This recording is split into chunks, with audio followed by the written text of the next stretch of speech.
Bismillah ar-Rahman ar-Rahim. In the name of Allah, the Compassionate, the Most Merciful, to all of our viewers out there, Assalamu alaikum wa rahmatullahi wa barakatuhu.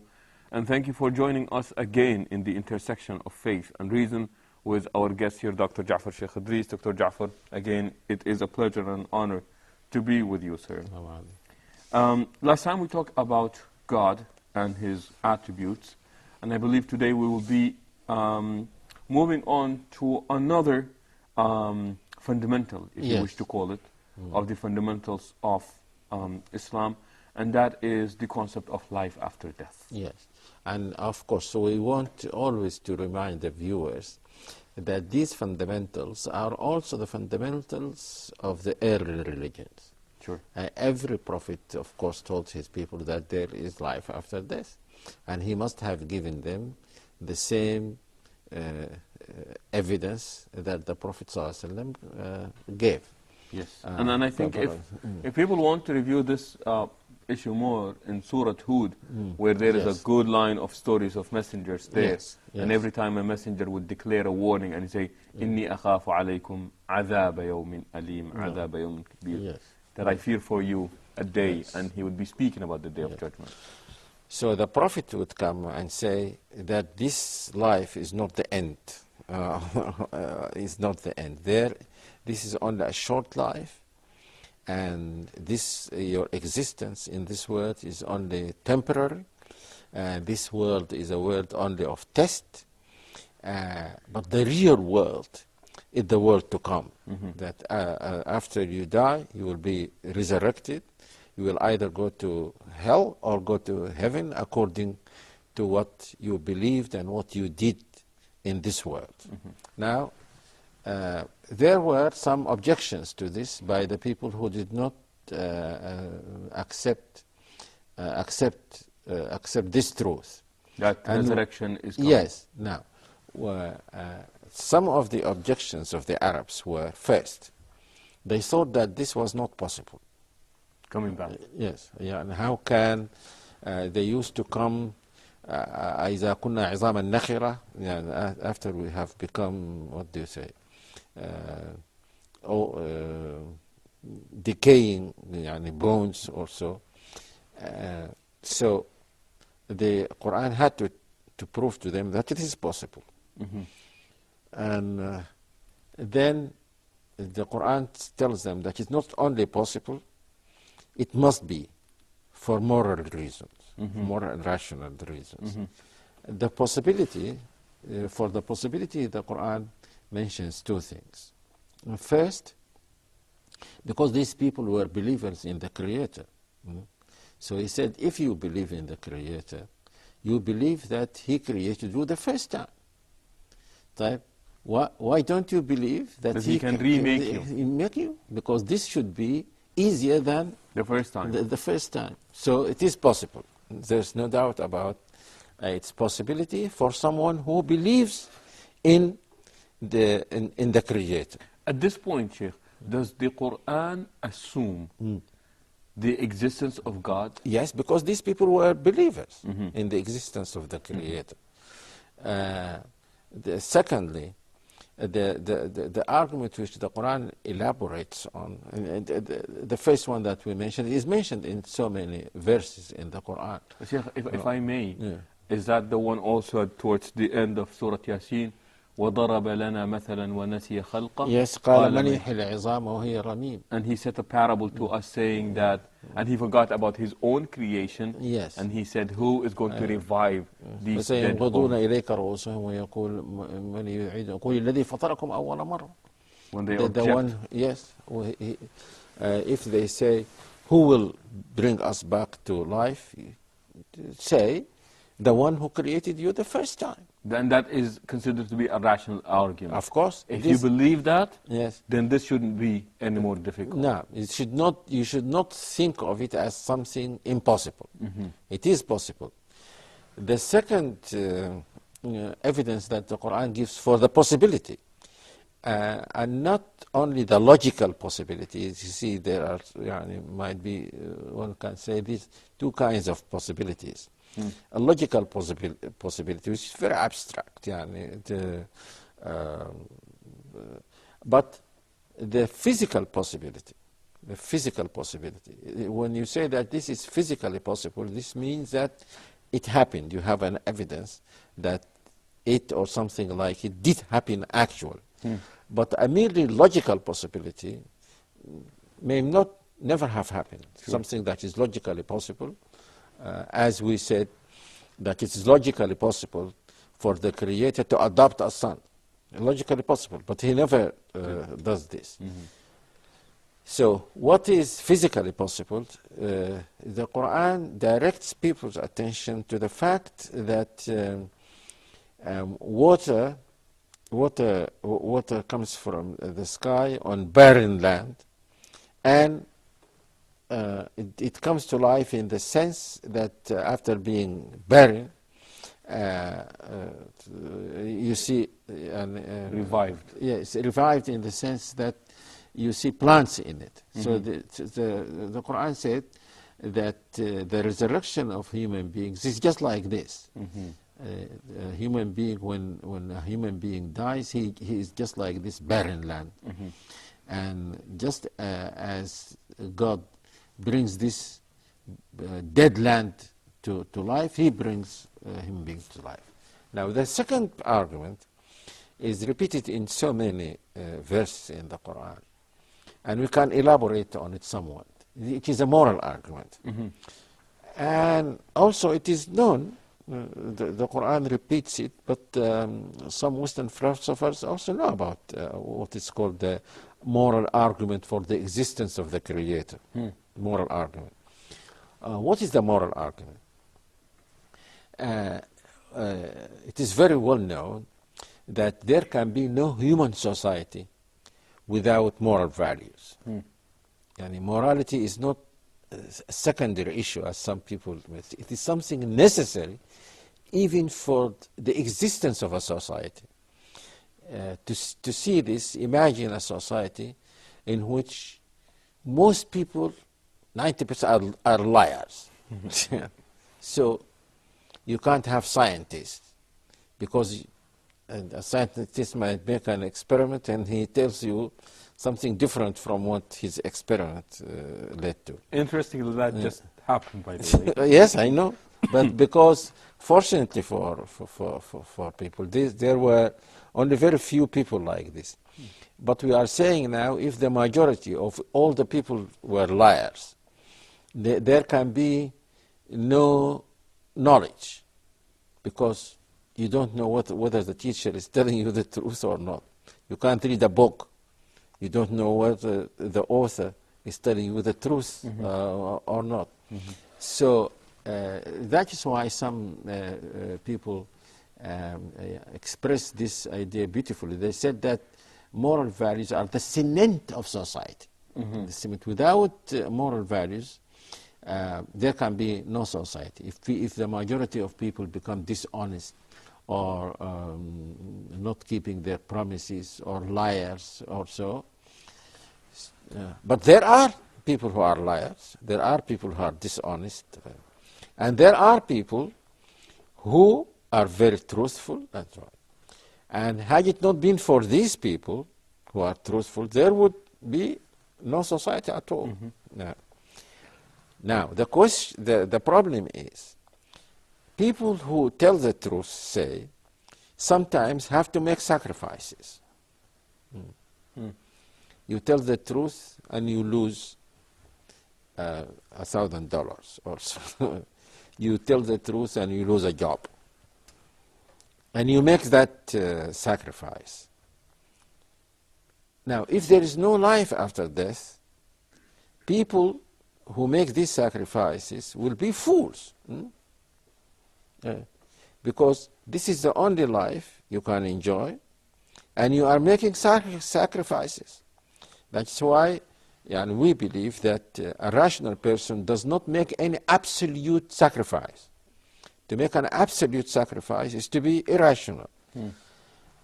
So there must be a creator who knows what people are doing, what they are saying, and there must be a life after death where those who do good are rewarded and those who do evil are punished. Without this, the world will be something. The whole world will be something that is completely based on irrationality.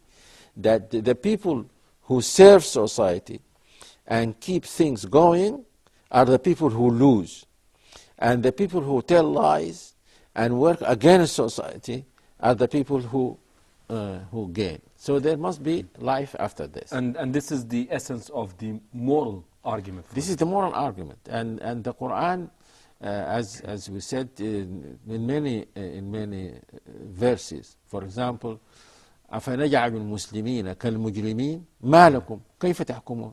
Shall we make the ultimate result, the ultimate what do you say, of the judgment, the ultimate fate of those who submit to God and listen to His and abide by His message and His commands and so on. We treat them the same as those who rebel against God and become criminals. If you believe in the Creator, you would say no, even wise person would do this, let alone the Creator who is most wise and most.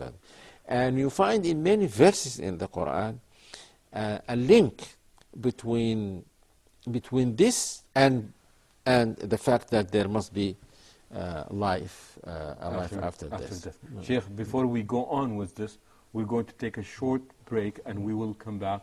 We've got some few questions about the subject as well. So please do stay tuned and we will be back soon, inshallah. Assalamu alaikum wa rahmatullahi wa barakatuh, and welcome back again to the intersection of faith and reason, where we're talking with our guest here, Dr. Jaffar Sheikh Idris.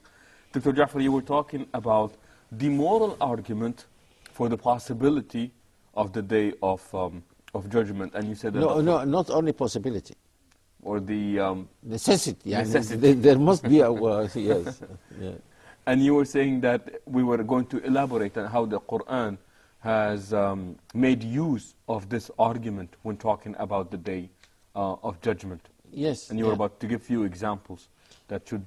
Yes, أفنجعل المسلمين, as the verse which I said, أفنجعل المسلمين كالمجرمين ما لكم كيف تحكمون.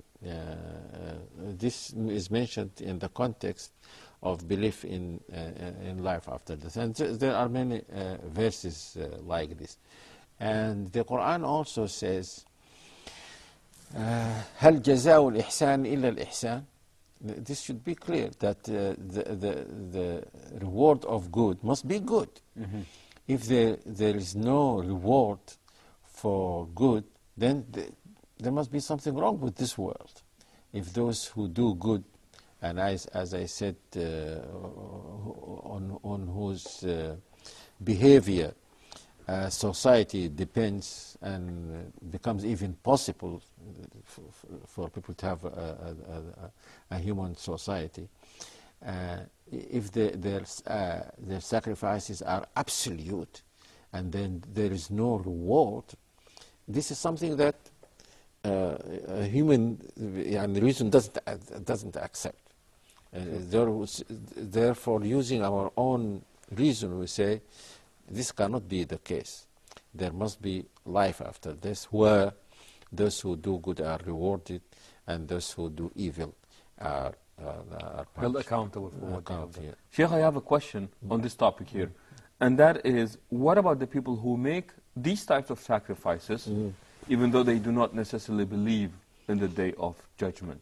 Yes, we are not saying now, inshallah we'll talk about this when we come to discuss the relationship between morality and religion. We are now saying that even if they do this, and there are people, we must admit that there are people who make some of these sacrifices, and they might justify this by some of the gains they think they make in this life. Someone who doesn't like to be called a liar, or someone who is a merchant, say, and he wants to be known for his honesty. In this way he will gain, and so on. But the problem comes when an absolute sacrifice has to be made. Yani if he knows that he is not going to gain anything by telling the truth or being honest or fulfilling a certain promise. I mean, that's why most politicians don't abide by moral values, because they abide by them when it suits their purpose or their interest. But this is not the question now. The question is, even when they do this, and they are not rewarded, there must be something wrong with the world. If people who do good and make these sacrifices becomes the people who are irrational, who are fools, in fact, because they make absolute sacrifices, and the people who are dishonest, who are liars, again in this world. So there must be a life where, an afterlife where those who do good will be rewarded. Yes. Sheikh, I don't want to jump to conclusions here, but when the Quran speaks of the Day of Judgment, now the idea is not for the believers to become passive, in a sense that do not accept or tolerate oppression simply because the oppressor will be punished in the hereafter, and you as the oppressed, you will be rewarded in the hereafter. And I remember reading back then that when the statement was made that religion is the opium of the masses, if we keep saying that, you know what, the joy for the believers is in the hereafter, the punishment for the oppressors is in the hereafter, how does one balance between what I do here versus what I expect in the afterlife? But in fact, the people who stand against the oppressors and suffer, they will be rewarded. It doesn't say because Allah will punish them, so you sit back and don't do anything. No. You remember the famous hadith, سيد الشهداء حمزة ورجل قام إلى إمام جائر فأمره ونهاه فقتله. The best martyr is someone who goes to an oppressor, a ruler who's and he tells them, he advises them, and then the ruler kills him. So he will be in the same position as that famous martyr, Hamza, the uncle of the Prophet sallallahu alaihi wasallam. So it doesn't say, because of course some people can interpret it this way, and but that is a very wrong interpretation. And in this way, religion becomes really an opium to the masses. So believing the hereafter is an incentive for believers to stand up. Yes, and that's why someone said Islam is not an opium, but it is. What is the opposite of opium? Something that wakes you up, and so Islam is not an opium. For example, the Prophet sallallahu alaihi wasallam. Many of the companions of the Prophet ﷺ said, we made a contract, pledge with the Prophet ﷺ that we will tell the truth wherever we are. No. So if you tell the truth, you are bound to suffer in this world. So the person who really believes in the hereafter should be the person who will be ready to make sacrifices, especially against people who are utterly immoral and who do a lot of harm to society. You remind me of a story, Sheikh. I hope we are not being terrorists now. One of the students at school, there was a question about what is your favorite attribute of God, and what are the practical implications for that attribute in your own personal life. And the answers that I got from the students were, people say, I like Al-Kareem, the generous or the noble. I like Al-Ghaffar, the most forgiving, and what have you. And I get the student, and he wrote that his favorite name of Allah was Al-Mumit. His favorite name was the one that, who causes death or takes away life. And I was reading in his explanation, and he said, because wherever I see wrong, I stand up against it and I criticize it, knowing that only God can take away my life. So to him, he said, believing in this actually became an incentive for me to be that positive citizen to speak against evil. And yes, that's a good understanding of the verse. but the idea is not to become passive. No, of course not.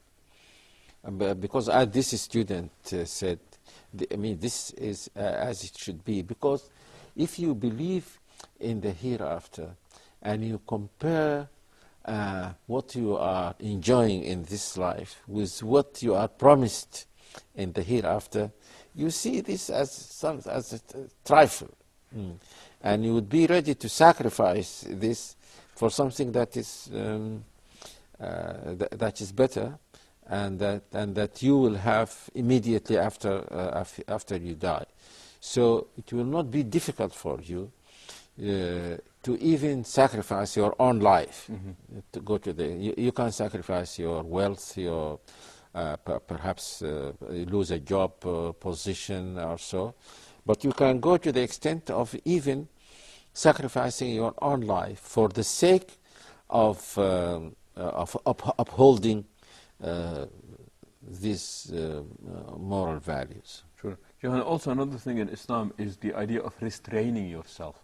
So it's not only about sacrifices, or you can look into pleasure as a sacrifice that you forego your pleasure, but the idea of restraining yourself for the sake of what you are promised in the hereafter. Of course, even when you restrain, this means you are making sacrifice also. That is, you're foregoing your own pleasure at this point. Yeah. So, Sheikh, we spoke about two things here: the moral argument, and also you said the logical or the physical, logical. The first evidence. It is not an argument. It is an evidence. You can say. I don't know whether you can say an argument to prove that this is possible. That the resurrection is not something that is impossible. Because if it is something is impossible, it must be wrong. Now these people who come to the Prophet and say, how can, they are saying, you are not telling the truth. We believe in God, but we know that God does not do impossibilities, logical impossibilities. And this is impossible. So how can you claim that God does it? He says, no, it is not impossible. It is not impossible. And the proof that it is not impossible is this and this. God does it with other things. Yes. And the example was the barren land that was dead, and then it was brought up to life again. Okay, with this, inshallah, we come to the conclusion of this part of our episode with our guest here, Dr. Jaffar Idris. It was indeed a pleasure to have you with us, sir. Inshallah, do stay with us when we come back the next time. Until then, we say so long. Assalamu alaikum wa rahmatullahi wa barakatuh.